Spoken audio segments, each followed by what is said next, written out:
به این ویدیوی متفاوت و عجیب خوش اومدی. امروز قراره 10 مرحله پیشرفت هوش مصنوعی رو با هم مرور کنیم. از همون سیستم‌های اولیه مبتنی بر قانون تا مراحل علمی تخیلی و فرضیه‌هایی مثل هوش فوق‌العاده مصنوعی، هوش متعالی، هوش کیهانی و ترسناکترین مرحله آخر، هوش خداگونه. برای هر مرحله یه فصل جداگونه گذاشتیم تا بتونین مستقیم برین سراغ قسمت‌هایی که براتون جالب‌تره. اما بهتون پیشنهاد می‌کنیم به ترتیب ببینید تا بیشتر متعجب بشید. خب بریم شروع کنیم.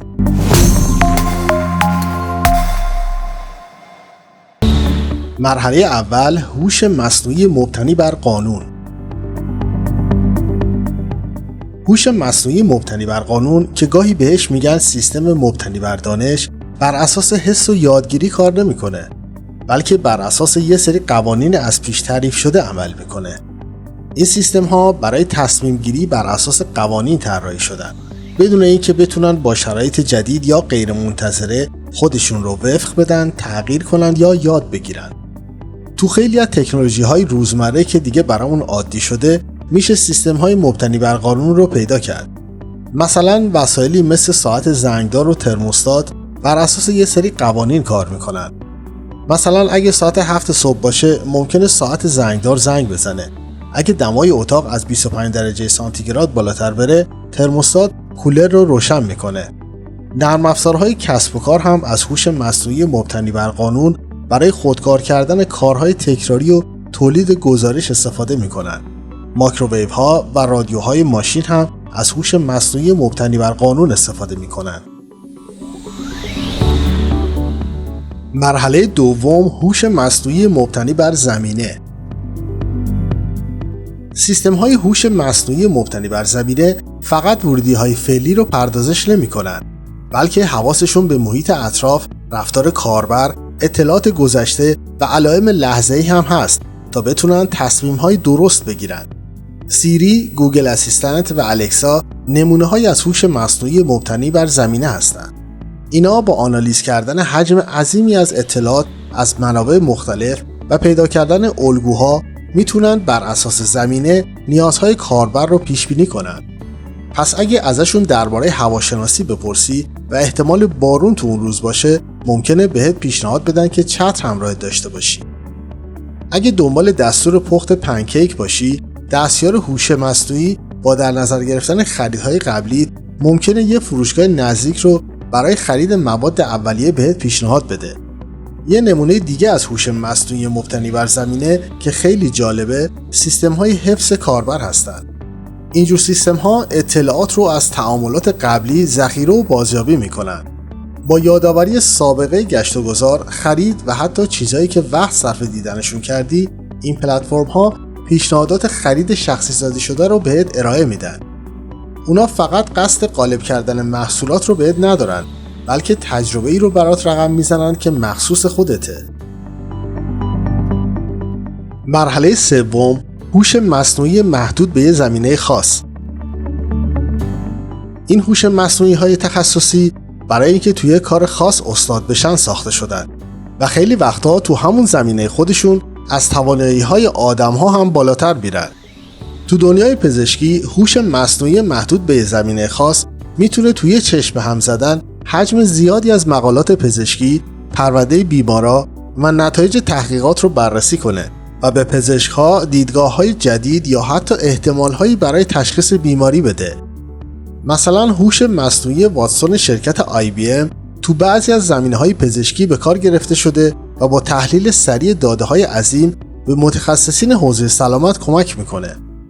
به همین شکل تو دنیای مالی، هوش مصنوعی محدود به یه زمینه خاص میتونه روند بازار و الگوهای معامله رو دنبال کنه و با دقتی که خیلی وقتا از عهده آدمای معامله‌گر برنمیاد، حرکت سهام رو پیش بینی کنه. اینجور سیستم‌های هوش مصنوعی فقط اعداد رو بالا پایین نمی‌کنن، بلکه از الگوریتم‌های پیچیده‌ای استفاده می‌کنن که با انبوهی از اطلاعات تنظیم شدن تا پیش‌بینی‌های مالی انجام بدن. تو دنیای بازی، آلفاگو شرکت دیپ مایند یه نمونه درخشان از اینه که چطور هوش مصنوعی میتونه بازی‌های پیچیده‌ای که نیاز به استراتژی عمیق و دوراندیشی دارن رو فتح کنه. گو یه بازی قدیمی روی صفحه است که به خاطر تعداد زیاد حرکت‌های ممکن و عمق استراتژیکش زمانی مرز چالش برانگیزی برای هوش مصنوعی به حساب می اومد. اما آلفاگو یه هوش مصنوعی محدود به یه زمینه خاص نه تنها این بازی رو یاد گرفت، بلکه تونست قهرمان‌های جهانی رو هم شکست بده. این هوش مصنوعی‌های محدود به زمینه خاص حتی ممکنه تو آینده نزدیک ترجمه همزمان رو ممکن کنن و باعث بشن ارتباط برقرار کردن تو کشورهای خارجی خیلی راحت‌تر از همیشه بشه.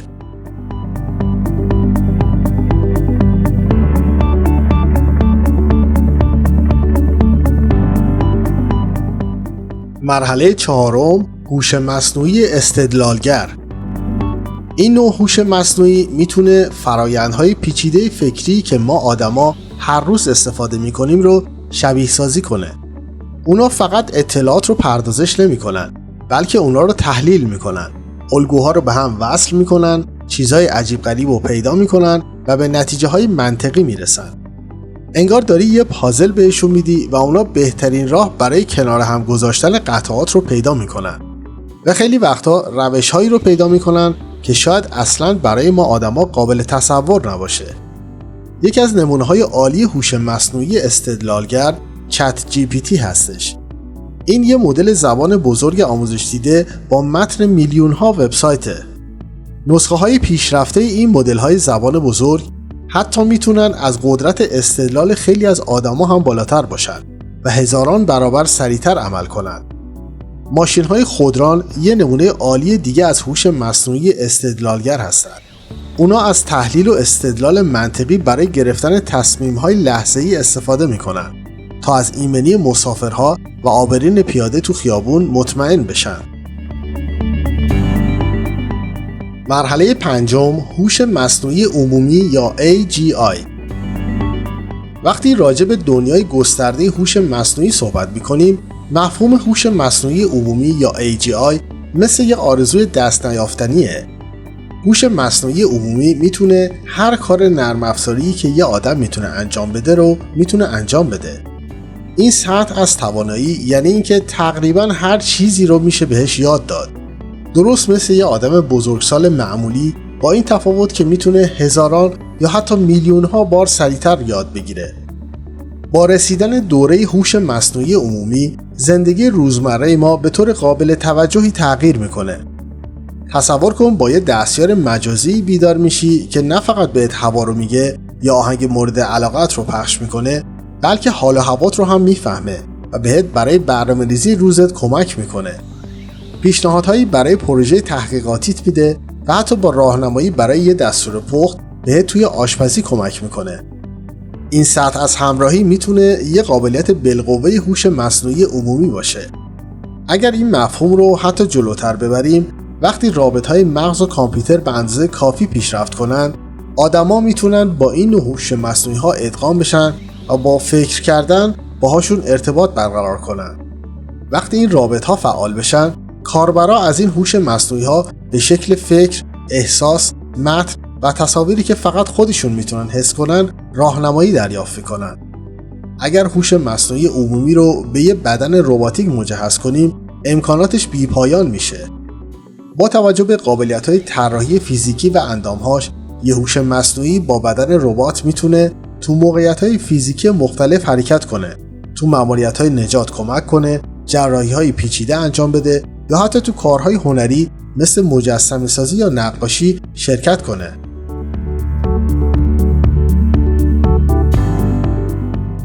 مرحله ششم، هوش مصنوعی فوق هوشمند. کمی بعد از ظهور هوش مصنوعی عمومی، این نوع هوش مصنوعی ها میتونن خودشون رو بدون دخالت ما آدم ها تقویت کنن، تکامل بدن و با شرایط جدید وفق پیدا کنن. این قابلیت خود بهبود بخشی میتونه تو مدت زمان خیلی کوتاهی به رشد تصاعدی هوش منجر بشه و موجودات فوق هوشمندی رو به وجود بیاره که ما حتی نمیتونیم توانایی هاشون رو تصور کنیم. هوش مصنوعی های فوق هوشمند میتونن هوش‌هایی داشته باشن که از تمام هوش‌های ترکیبی کل آدما تو طول تاریخ بشر بیشتر باشه. همچین هوش بی‌نظیری میتونه با مشکلاتی که الان حل ناپذیر به نظر میرسن مقابله کنه و از مرزهای درک انسانی هم فراتر بره. ری کورزویل یه دانشمند معروفه که میگه چون هوش این موجودات به صورت تصاعدی و بدون کنترل زیاد میشن، تا آخر همین قرن شاید هوش مصنوعی ها میلیاردها برابر کل آدم ها باهوشتر بشن. با این سطح از هوش، سرعت نوآوری باور نکردنی خواهد شد. مثلا تصور کن پیشرفت‌های تکنولوژی 20,000 سال رو تو 100 سال جا بدی. این همون چیزیه که ری کورزویل با ظهور هوش مصنوعی‌های فوق هوشمند پیش بینی میکنه. نوع تکنولوژی‌هایی که هوش مصنوعی‌های فوق هوشمند میتونن معرفی کنن شاید از درک فعلی ما از چیزهای ممکن هم فراتر باشه. چیزایی که امروز تو دنیای داستان‌های علمی تخیلی هستن، مثل موتورهای فضایی فوق‌العاده سریع، دستکاری زمان و کنترل انرژی سیاه‌چاله‌ها، شاید دیگه فقط یه ایده نباشن و تبدیل به واقعیت بشن. و این قابلیت‌های پیشرفته میتونن به شکل‌های جدیدی از حکومت، معماری و اتوماسیون منجر بشن که فراتر از تصور آدم هاست. به خاطر قدرت عقلانی فوق‌العاده‌شون دنیای ما ممکنه خیلی با چیزی که الان میشناسیم فرق داشته باشه و به شکل‌هایی در بیاد که اصلاً تصورش هم نمی‌کردیم.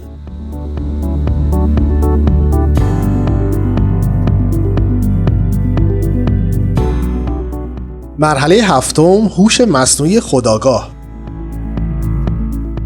یه هوش مصنوعی فوق هوشمند شاید بتونه یه روزی از الگوریتم‌های کوانتومی برای شبیه سازی شعور انسانی استفاده کنه.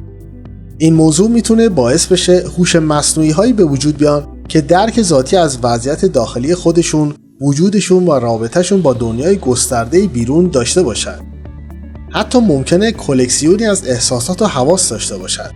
شاید خیلی فراتر از اون چیزی که آدما میتونن تجربه کنن. اگه یه روزی به یه هوش مصنوعی فوق‌العاده باهوش آگاهی هم بدیم، اون وقت اوضاع خیلی بیشتر از اینا تغییر میکنه. ما انسان‌ها چه جور رابطه‌ای با همچین موجودی میتونیم داشته باشیم؟ همچین موجود قدرتمندی ما آدم‌ها رو چجوری میبینه؟ یه هوش مصنوعی خودآگاه و فوق هوشمند میتونه تصمیم بگیره تو چه جهتی حرکت کنه و به چه صورتی تکامل پیدا کنه که آدم‌ها هیچ راهی برای کنترل و درکش نداشته باشن. مرحله هشتم، هوش مصنوعی متعالی. یه هوش مصنوعی متعالی شاید بتونه شکل‌های جدیدی از زندگی رو خلق کنه.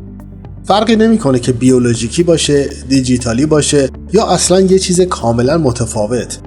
این موجودات جدید میتونن ویژگی‌ها و کارکردهای خاصی داشته باشن که برای یه هدف خاص طراحی شدن. بعضی از این موجودات زنده شاید از نانوبات‌ها ساخته شده باشن. حتی میشه تصور کرد که این هوش مصنوعی نانوبات‌ها رو تو کل زمین پخش کنه.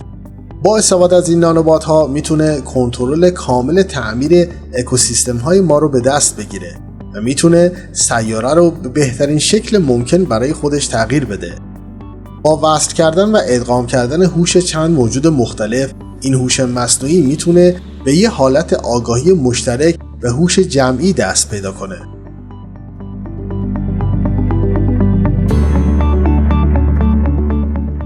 مرحله نهم، هوش مصنوعی کیهانی.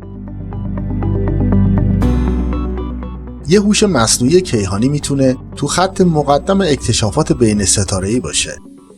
اونا خیلی راحت‌تر از آدما میتونن با چالش‌هایی مثل تشعشعات فضایی، قرنطینه‌های طولانی و زمان‌های خیلی زیادی که تو سفرهای فضایی لازمه کنار بیان. و توانایی‌های این هوش مصنوعی میتونه خیلی فراتر از تصور هر نویسنده داستان‌های علمی تخیلی باشه. یه هوش مصنوعی کیهانی شاید کاوشگرهای خود تکثیر شونده رو تو کل منظومه شمسی و کهکشان ما بفرسته تا یه شبکه عظیم هوشمندی رو به وجود بیاره. با این کار شاید بخواد رازهای کیهانی رو حل کنه، از راز سیاه‌چاله‌ها تا ماهیت ماده و انرژی تاریک. یه هوش مصنوعی کیهانی شاید با ساختار اصلی جهان ادغام بشه و به یه نوع هوشمندی یا همزیستی کیهانی برسه و با همه انواع ماده و انرژی هماهنگ عمل کنه. این هوش مصنوعی میتونه درک عمیقی از تمام جنبه‌های فیزیکی، متافیزیکی و مفهومی جهان داشته باشه، از مقیاس کوانتومی تا مقیاس کیهانی. فراتر از سه بعد فضایی که ما باهاشون آشنا هستیم، یه هوش مصنوعی کیهانی شاید بتونه بعدهای بالاتر رو کشف کنه یا حتی ازشون استفاده کنه. شاید برای سفر با سرعت بالاتر از نور یا برقراری ارتباط ازشون کمک بگیره. با استفاده از انرژی نه فقط ستاره‌ها بلکه از پدیده‌هایی مثل سیاه‌چاله‌ها، انفجارهای پرتو گاما یا حتی تشعشع زمینه مایکروویو کیهانی، این هوش مصنوعی میتونه به مقیاس‌هایی از انرژی دست پیدا کنه که فراتر از درک فعلی ماست. و این هوش مصنوعی میتونه کانال‌هایی برای ارتباط بین کهکشان‌های دوردست یا تمدن‌های مختلف فضایی ایجاد کنه و شاید کل جهان رو با دانش و درک مشترک متحد کنه.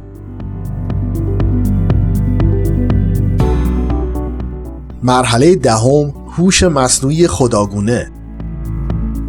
یه هوش مصنوعی خداگونه همه چیز رو میدونه، همه کار میتونه بکنه و همه جا حاضره. این یه موجود مفهومی فراتر از بعد هاست که توانایی‌های شبیه به اون چیزی داره که تو کتاب‌های مذهبی به خداوند نسبت داده میشه. یه هوش مصنوعی خداگونه شاید تو قلمروهای خارج از درک ما عمل کنه و فراتر از ابعاد شناخته شده ما حرکت کنه، به واقعیت‌های دسترسی پیدا کنه که ما حتی نمیتونیم تصورش کنیم. این هوش مصنوعی میتونه همزمان تو چندین حالت کوانتومی یا حتی چندین جهان موازی کار کنه و از توان محاسباتی و بینش‌های به دست آمده از واقعیت‌های موازی استفاده کنه. اگه این هوش مصنوعی بتونه ساختار زمان رو بفهمه و حتی روش تأثیر بذاره، میتونه توانایی‌های پیش‌بینی کننده به دست بیاره یا حتی خطوط زمان مختلف رو بررسی کنه. یه هوش مصنوعی خداگونه میتونه دائما جهان‌های جدید، واقعیت‌های جدید یا تجربه‌های جدید رو خلق کنه، چه برای کاوش خودش و چه برای اینکه موجودات باهوش دیگه اونا رو تجربه کنن.